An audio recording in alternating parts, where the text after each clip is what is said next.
आज की इस ऑनलाइन क्लास में हम पढ़ेंगे कूलाम का नियम। क्या पढ़ेंगे?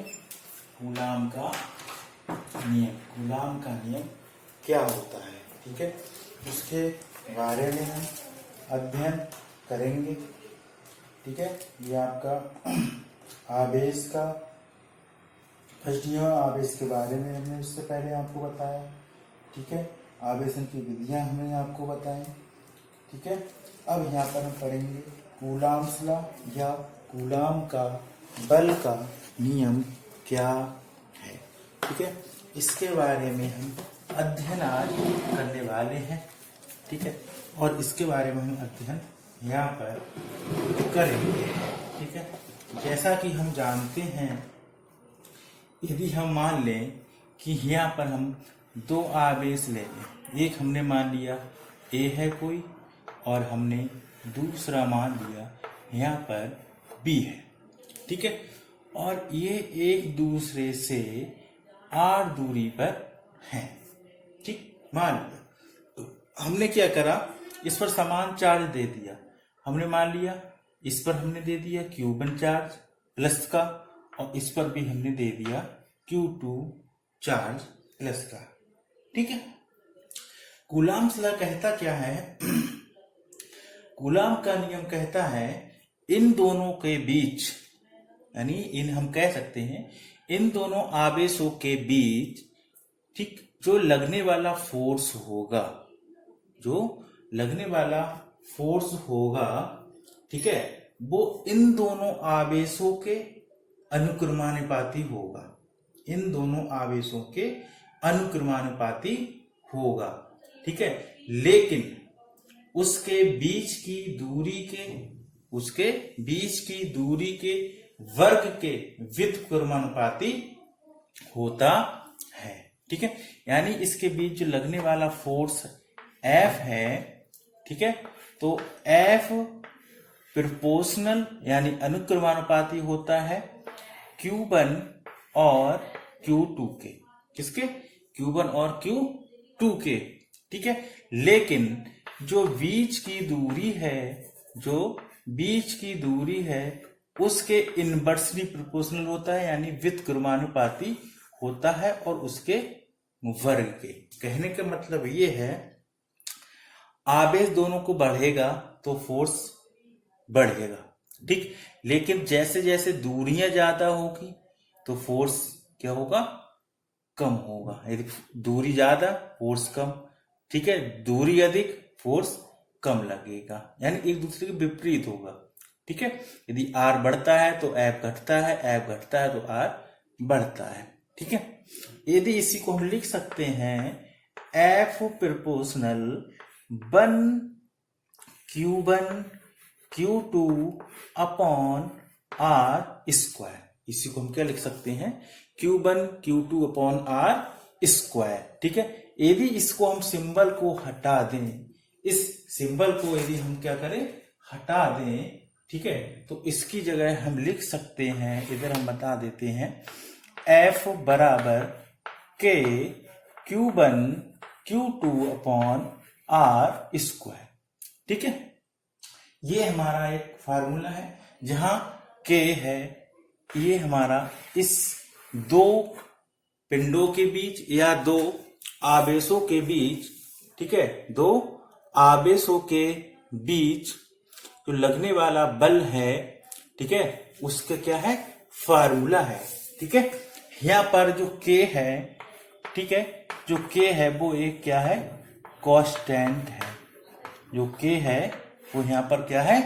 कांस्टेंट है। इस K को हम क्या कहते हैं? कांस्टेंट कहते हैं। ठीक है, ये हमारे हैं कूलाम का नियम, यानी हम कह सकते हैं कि दो बिंदु आवेशों के बीच लगने वाला बल, ठीक है, अनुक्रमानुपाती होगा, पहले आवेश के, ठीक है, और दूसरे आवेश के।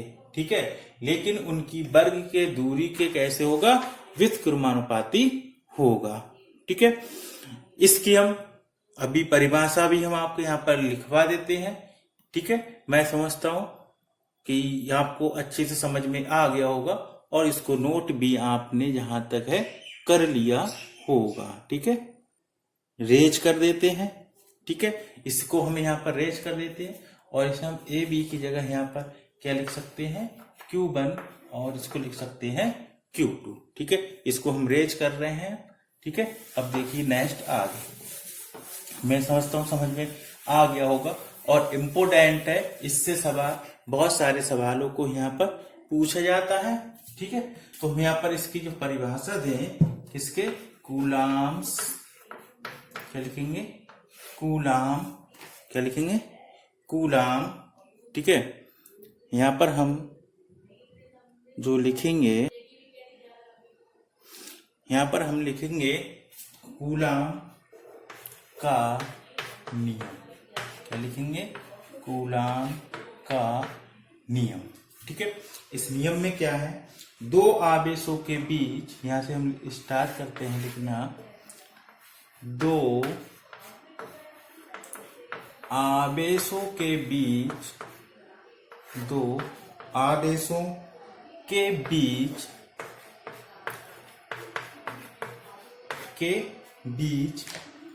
ठीक है, लगने वाला बल, लगने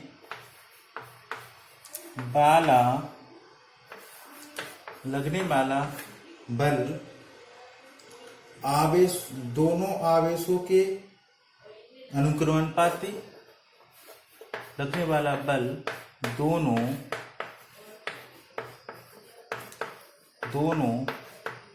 आवेशों के मान के अनुक्रमानुपाती,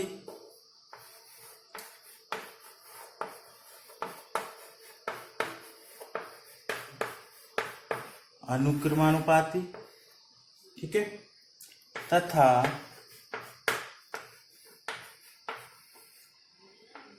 तथा उनकी बीच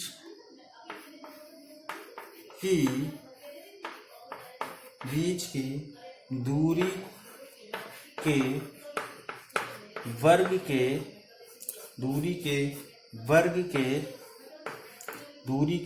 के अनुक्रमानुपाती, वो व्युत्क्रमानुपाती, सॉरी।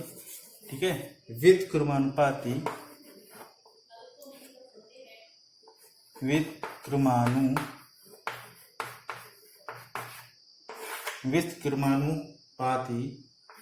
ठीक है होता है। ठीक है, ये है कूलाम का नियम। ठीक है, आज की हम इस वीडियो में इतना देखते हैं। ठीक है, इस पर कल आधारित कुछ सवालों को करेंगे। ठीक है, और इसके वेक्टर रूप के फार्मूले को भी हम बताएंगे। ठीक है, जब तक के लिए नमस्कार। और यदि हमारी वीडियो आपको पसंद आए, ठीक है, अच्छी लगे तो इस पे लाइक जरूर करना। धन्यवाद।